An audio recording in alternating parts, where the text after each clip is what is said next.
Hello everyone, it's Ms. Privatera, and today I thought I would read Chrysanthemum by Kevin Henkes. Chrysanthemum. The day she was born was the happiest in her parents' lives.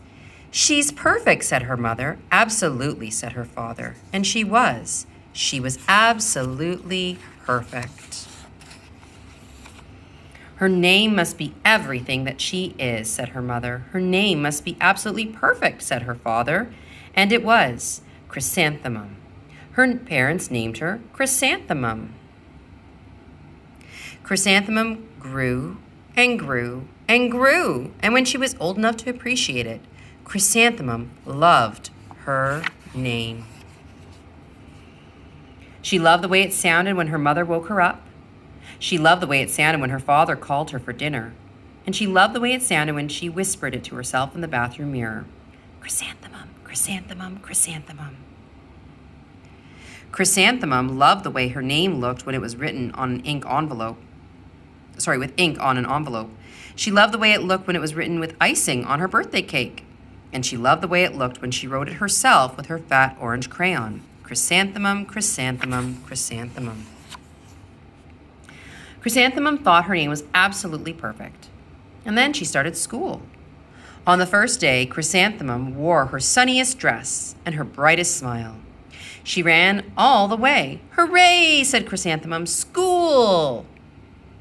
But when Mrs. Chud took roll call, everyone giggled upon hearing Chrysanthemum's name.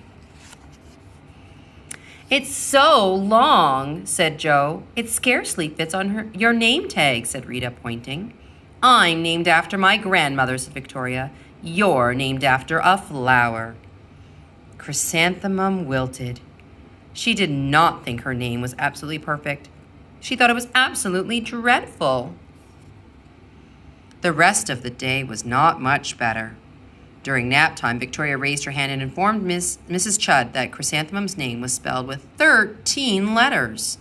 That's exactly half as many letters as there are in the entire alphabet, Victoria explained. Thank you for sharing with us, Victoria, said Mrs. Chud. Now put your head down. If I had a name like yours, I'd change it, Victoria said, as the students lined up to go home. I wish I could, thought Chrysanthemum miserably. Welcome home, said her mother. Welcome home, said her father.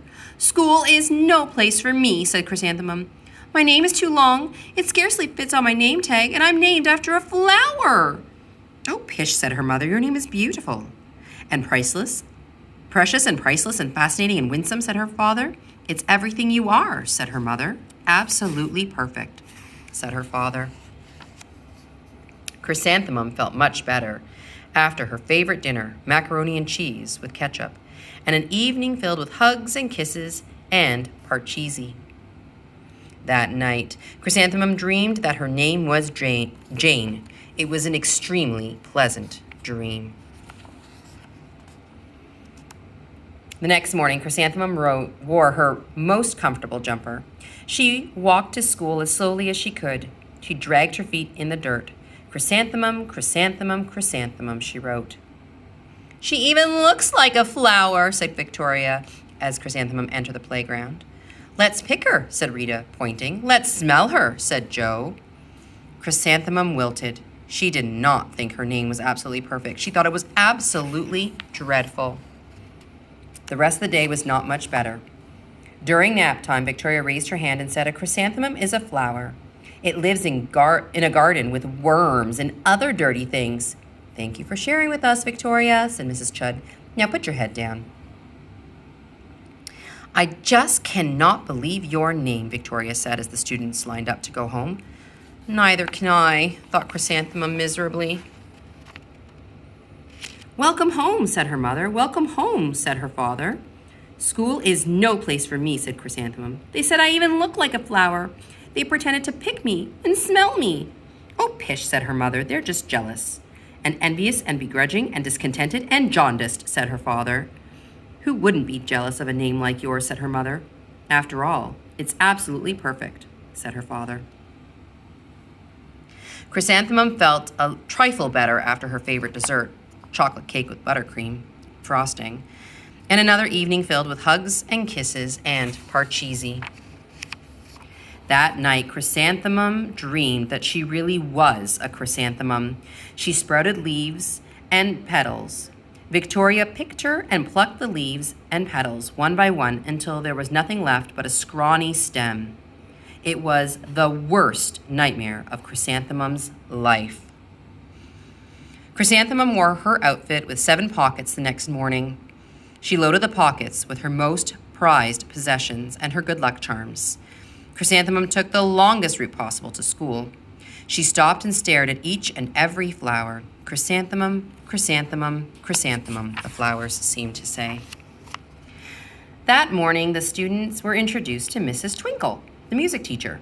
Her voice was like something out of a dream and as was everything else about her. The students were speechless. They thought Mrs. Twinkle was an indescribable wonder. They went out of their way to make a nice impression. Mrs. Twinkle led the students in scales. Then she assigned roles for the class musicale. Victoria was chosen as the dainty fairy queen. Rita was chosen as the spiffy butterfly princess. Jo was chosen as the all-important pixie messenger. And Chrysanthemum was chosen as a daisy. Chrysanthemum's a daisy, chrysanthemum's a daisy, Jo, Rita, and Victoria chanted, thinking it was wildly funny. Chrysanthemum wilted. She did not think her name was absolutely perfect. She thought it was absolutely dreadful. What's so humorous, asked Mrs. Twinkle. Chrysanthemum was the answer. Her name is so long, said Jo. It scarcely fits on her name tag, said Rita, pointing. I'm named after my grandmother, said Victoria. She's named after a flower. My name is long, said Mrs. Twinkle. It is, said Jo.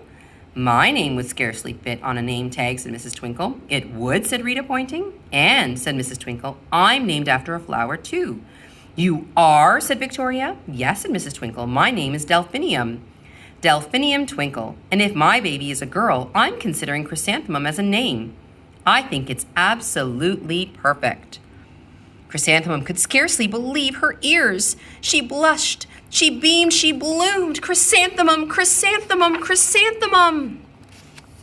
Jo, Rita, and Victoria looked at Chrysanthemum longingly. Call me Marigold, said Jo. I'm Carnation, said Rita, pointing. My name is Lily of the Valley, said Victoria. Chrysanthemum did not think her name was absolutely perfect. She knew it. Epilogue. Overall, the class musicale was a huge success. Chrysanthemum was absolutely perfect as a daisy. Victoria made the only mistake. She completely forgot her lines as the dainty fairy queen. Chrysanthemum thought it was wildly funny, and she giggled throughout the entire dance of the flowers. Eventually, Mrs. Twinkle gave birth to a healthy baby girl, and of course, she named her Chrysanthemum. The end. That was Chrysanthemum. Until next time, I hope you enjoyed. Have a great day.